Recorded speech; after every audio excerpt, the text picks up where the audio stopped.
Bismillahirrahmanirrahim. Bismillah bihamdihi. Assalamualaikum warahmatullahi wabarakatuh. Nahmaduhu wa nusalli ala rasulihil karim, amma ba'du. Alhamdulillah, teman-teman yang dirahmati Allah subhanahu wa ta'ala, malam ini kita melanjutkan materi sebelumnya, membahas tentang kitab Al-Ibanah wal Ifadah fi Ahkamil Haid wan Nifas wal Istihadah, karangan daripada As-Sayyid Abdurrahman bin Abdullah bin Abdul Qadir As-Sagaf. Kita doakan mudah-mudahan kita mendapatkan keberkahan ilmu dari kitab ini, mendapatkan ilmu dari kitab ini, dan kita juga berdoa mudah-mudahan pengarang kitab ini selalu diberkahi oleh Allah Subhanahu wa taala dunia dan akhirat beserta seluruh keluarga beliau. Amin ya rabbal alamin. Al-Fatihah. Bismillahirrahmanirrahim. Kita lanjut. Sebelumnya kita sudah membahas tentang masalah haid. Apa pengertian daripada haid, terus apa dalil-dalil daripada haid. Lalu yang terakhir kemarin kita membahas tentang hikmah daripada haid. Lalu sekarang kita akan masuk pada pembahasan apa itu nifas. Sanian an-nifasu pada halaman 17, ta'rifun nifasi, pengertian daripada nifas. An-nifasu huwa ad-damu al-khariju ba'da faraghir rahimi minal hamli. Nifas itu adalah darah yang keluar setelah kosongnya rahim minal hamli, daripada orang yang hamil. Syarhut ta'rifi, penjelasan daripada pengertian nifas tadi. An-nifasu huwa dzalika ad-damu alladhi yakhruju ba'da faraghir rahimi. Nifas itu adalah darah yang keluar setelah kosongnya rahim minal hamli, daripada orang yang hamil. Wa in kana al-mauludu 'alaqatan aw mudghatan qalat qabilatun annaha mabda'u khalqi adami. Wa in kana al-maulud, jikalau yang lahir itu adalah 'alaqatan, segumpal darah, aw mudghatan, atau daging, qalat qabilatun annaha mabda'ul khalqi adami. Sehingga dokter qabilah itu maksudnya orang yang ahli dalam menangani orang yang hamil, orang yang melahirkan. Itu dia mengatakan, oh ini adalah asal muasal daripada seorang bayi, asal muasal daripada penciptaan manusia. Maksudnya walaupun yang lahir itu bukan seorang bayi, bukan manusia, tapi masih segumpal daging atau segumpal darah, maka tetap darah yang keluar setelah itu tetap disebut dengan darah nifas. Wa yakfi ikhbaru qabilatin wahidah, cukup dengan satu informasi daripada dokter, satu dokter saja itu udah cukup meyakinkan kalau yang lahir itu adalah seorang anak, atau mungkin dia itu masih segumpal daging atau darah, maka tetap kita meyakini bahwa darah yang keluar setelah itu bagian daripada darah nifas. Wala budda fid dami al-madhkuri hatta yakuna nifasan ay yakuna kharijan ba'dal wiladah. Jadi tidak boleh tidak darah nifas itu bisa disebut dengan darah nifas kecuali darah itu keluar setelah perempuan tadi melahirkan. Jadi tidak bisa dia disebut dengan darah nifas kecuali dia melahirkan. Berarti kalau dia tidak melahirkan, maka kemungkinan itu darah haid, atau kemungkinan dia itu darah istihadah. Qabla mudhiyin 15 yauman minha, sebelum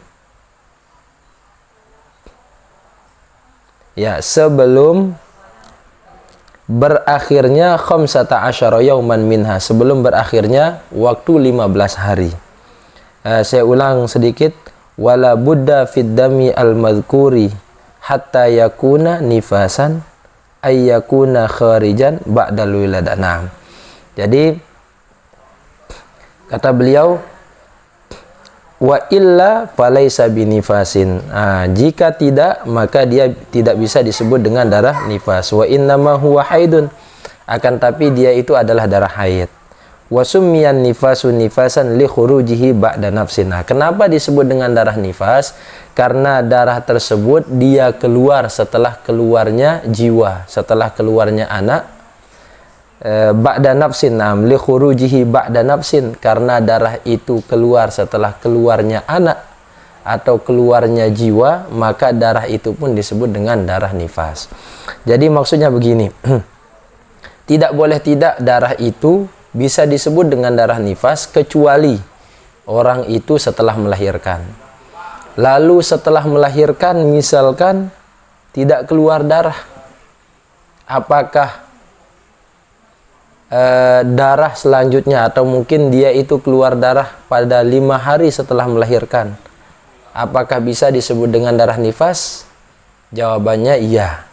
Darah yang 5 hari setelah perempuan melahirkan, walaupun tidak keluar darah setelah melahirkan, tapi jaraknya 5 hari baru keluar darahnya, maka itu pun disebut dengan darah nifas.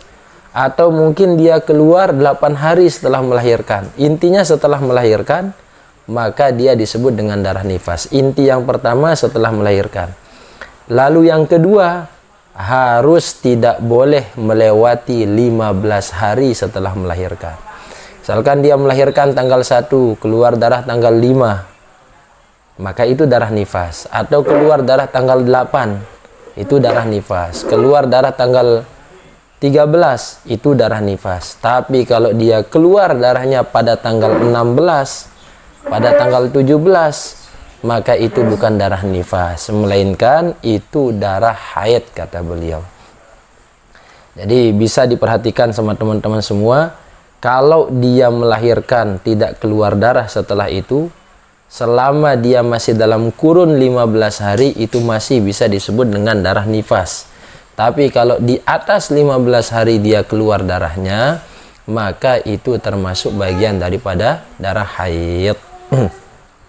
Al-aslu fin nifasi, dalil daripada nifas. Al-aslu fin nifasi hadisu ummi Salamah radhiyallahu anha qalat kanatin nufasa ala ahdi Rasulillah sallallahu alaihi wasallam. Jadi tiang percepat saja penjelasannya biar untuk menyingkat waktu.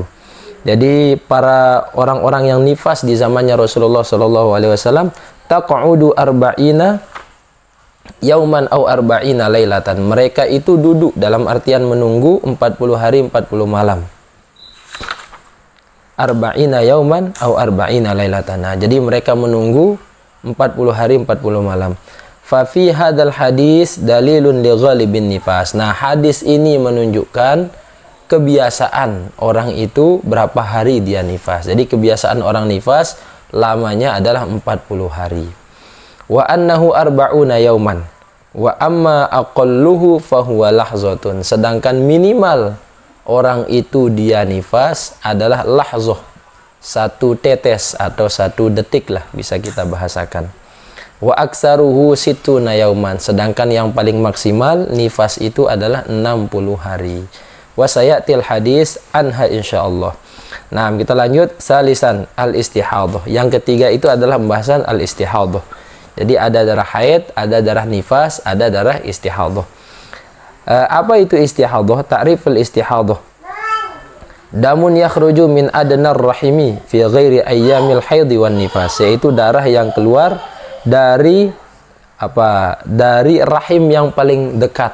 Jadi kalau haid kemarin kan pangkal rahim. Nah, kalau istihadhah adalah bawahnya rahim atau sesuatu yang paling dekat dengan rahim, fi ghairi ayyamil haidhi wan nifas, tapi tidak pada hari-hari perempuan itu haid, apalagi itu nifas, pada hari nifas. Jadi haid, jadi nifas ini pada hari selain haid dan tidak juga pada hari selain nifas. Terus pengertian daripada istihadhah. Ad-damu salisu wal akhiru minad dima'i al-kharijati minal farji huwa damul istihadhah. Darah yang ketiga ini adalah darah yang terakhir dalam pembahasan ini. Yang keluar daripada seorang perempuan itu adalah darah istihadhah namanya. Wa yuqalu lahu damu fasadin aidhan. Dikatakan juga istihadhah itu kadang dinamakan oleh para ulama itu disebut dengan damu fasad. Jadi ada sebagian yang mengatakan itu damul istihadhah, ada yang mengatakan damu fasad, darah yang rusak. Apa itu darah istihadhah? Wa huwa damun yakhruju min adnar rahim. Tadi kita sudah bahas di atas, bi khilafil haidi, berbeda dengan darah haid. Fa innahu yakhruju min aqsar rahimi. Darah haid itu adalah darah yang keluar dari pangkal rahim seorang perempuan. wa yakhruju fi ghairi ayyamil haidi wan nifasi. Istihadah itu adalah darah yang keluar dari hari-hari selain haid dan nifas. Ai anna damal istihadah huwa ma'ada damil haidi wan nifasi. Maknanya adalah darah istihadah itu darah yang keluar selain daripada darah haid dan nifas. Wa makna dzalika anna kulla damin lam nahkum alaihi bi annahu damu haidin wa lam nahkum alaihi bi annahu damu nifasin fa innahu yakunu dam istihadatin tajibu lahul ahkamul lati sayati dzikruha. Jadi pada intinya kata beliau, selama darah itu kita tidak menghukumnya dengan darah haid atau kita tidak menghukumnya dengan darah nifas, maka itu adalah darah istihadah atau damu fasad, darah yang rusak. Maka wajib bagi kita melakukan sesuatu yang diwajibkan bagi orang-orang yang normal, yang tidak keluar darah haid, yang insya Allah nanti akan dibahas oleh beliau pada pelajaran selanjutnya. Jadi perlu diketahui oleh teman-teman semua bahwa darah istihadah itu adalah darah yang hukumnya sama kayak kencing. Jadi hukum darah itu adalah najis, akan tetapi orang yang mengalami darah istihadah itu tetap melaksanakan kewajiban sebagaimana orang yang tidak haid, walaupun dia dalam keadaan keluar darah. Tapi ada ketentuan-ketentuan yang harus dia lakukan sebelum melaksanakan ibadah. Al-aslu fil istihadati. Nah, jadi sekarang dalil daripada darah istihadah. Al-aslu fi ahkamil istihadati iddatu ahadits minha. Jadi hukum istihadah itu ada berapa hadis yang menjelaskannya. Yang pertama dari Sayyidah Fatimah binti Abi Hubaish, daripada Fatimah binti Abi Hubaish, annaha kanat tustahadu. Jadi beliau itu dalam keadaan haid. Faqala lahan Nabi, maka dia berkata kepada Nabi. Maka berkata Nabi kepada beliau, pada Fatimah binti Abi Hubaish, idza kana damul haidi fa innahu damu aswad yu'raf, kata Rasulullah. Apabila itu darah haid, maka ciri-cirinya adalah darah hitam pekat yang bisa diketahui, yang bisa dikenal. Idza kana dzalika fa amsiki 'anis shalah. Kalau darah hitam itu keluar, maka jangan melakukan salat. Fa idza kana al-akharu fatawaddai wa shalli fa innama huwa irqun. Apabila darah itu sudah selesai masanya, jadi ada masa maksimal orang haid, akan tapi darah itu tetap keluar, maka kata Rasulullah, bersihkanlah, kemudian berwudu, kemudian sholat. Fa innahu huwa irqun, karena itu adalah darah istihadah. Darah istihadah itu adalah darah yang keluar dari urat tertentu, teman-teman. Jadi nanti ada pembahasan yang lebih jelas untuk menjelaskan apa itu damu istihadah.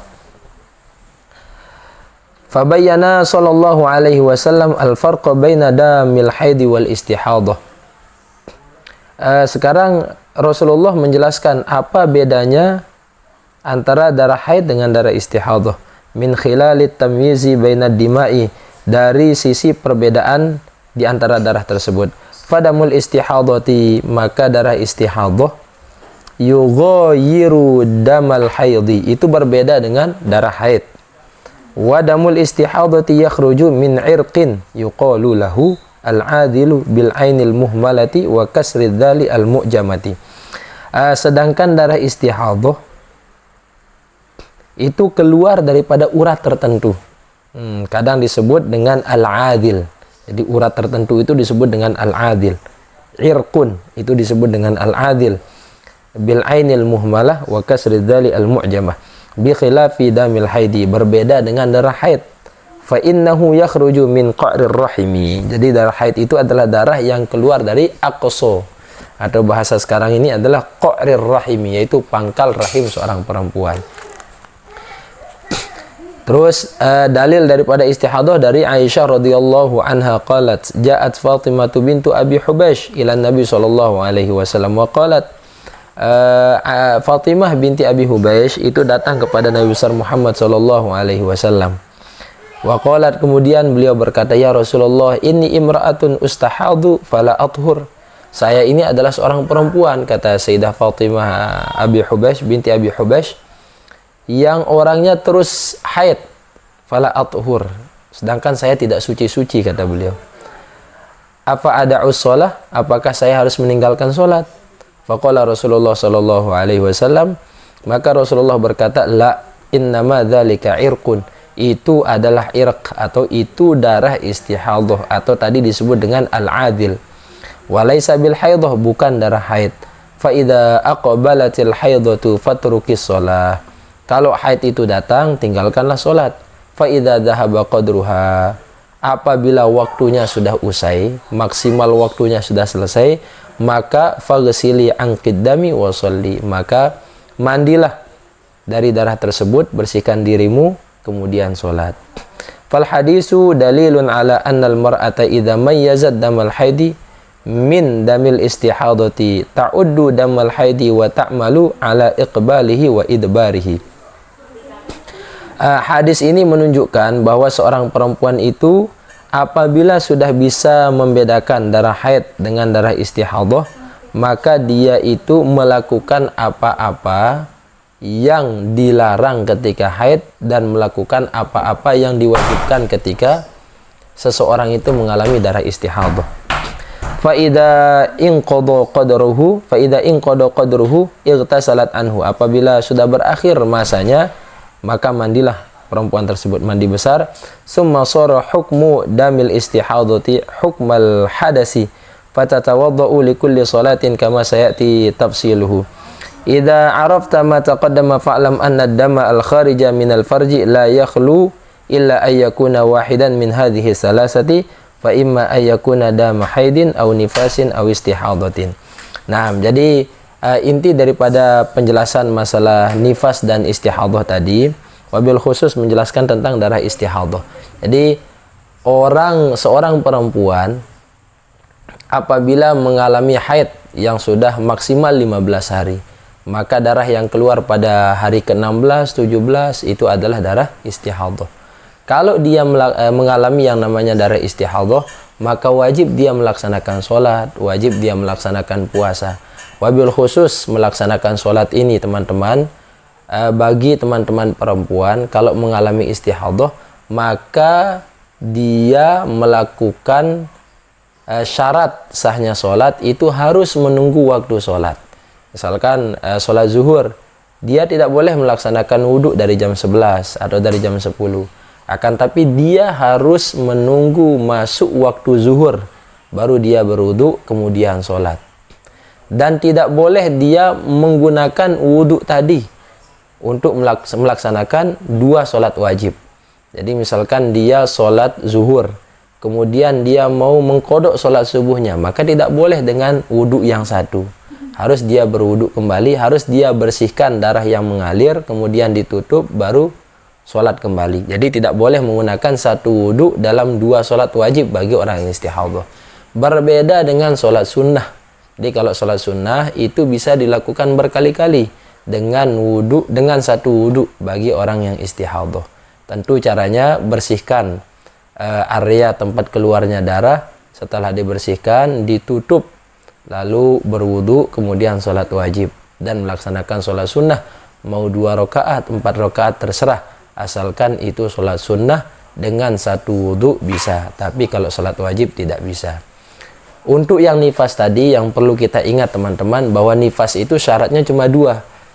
Yang pertama harus setelah melahirkan, dan yang kedua itu harus maksimalnya itu 15 hari. Jadi setelah melahirkan tidak keluar darah misalkan, sampai jarak 15 hari. Jadi kalau dia keluar darah tanggal 10 bisa disebut dengan nifas, tanggal 12 bisa disebut dengan nifas. Tapi kalau keluarnya di atas tanggal 15, di atas 15 hari setelah dia melahirkan, dia keluar darah, maka itu bukan darah nifas, melainkan darah haid. Sekiranya kalau teman-teman punya pertanyaan, silahkan di komen video yang sudah kita buat. Mudah-mudahan bisa barokah untuk kita semua. Ilmu yang kita sampaikan bisa bermanfaat. Sekian, wallahu a'lam bishawab. Assalamualaikum warahmatullahi wabarakatuh.